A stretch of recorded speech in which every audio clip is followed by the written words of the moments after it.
आप अगर ये सोचते हो कि कोई ऐसा मिले कि मुझे ईश्वर तक पहुंचा दे, तो एक बात का ध्यान रखना, भगवान ने उसे जितना बनाया है उतना ही आपको बनाया है। आपसे अतिरिक्त किसी के पास कुछ नहीं है।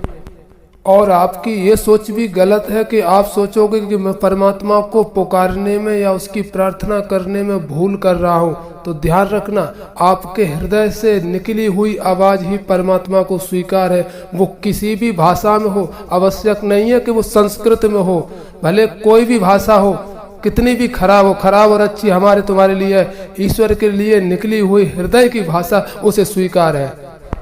और सबसे बड़ी भूल तो वहाँ होती है जहाँ इंसान ये सोचता है कोई विशेष धर्म का व्यक्ति होगा वो मुझे ईश्वर तक पहुँचाएगा। तो ईश्वर प्राप्ति का किसी के पास सर्टिफिकेट नहीं है, किसी के पास लाइसेंस नहीं है।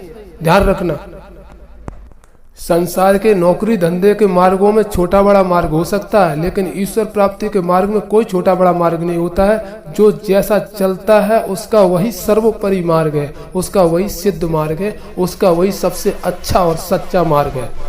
एक बात आपको खुलेआम बता देना चाहता हूं कि सांसारिक उन्नति एक दूसरे के पथ चिन्हों पर चल के हो सकती है, लेकिन ईश्वर प्राप्ति, ईश्वर का मार्ग दूसरे के पथ चिन्हों पर चल के कभी प्राप्त नहीं हो सकता। ध्रुव, प्रहलाद, नरसिंह, मीरा, रामकृष्ण परमहंस, ज्ञानेश्वर, मीरा, राम सुखदास जी, रमण महर्षि, स्वामी विवेकानंद, प्रभुपाद, ज्ञानेश्वर, प्रहलाद, महावीर, बुद्ध, जितने भी महापुरुष हुए हैं खुद के अपने पथ चिन्हों पर चल के, खुद के अपने पैरों पर चल के आगे बढ़े हैं। किसी के कोई नकल करके, किसी के पीछे पड़ के, किसी के मार्गदर्शन दिखा करके नहीं आगे बढ़े।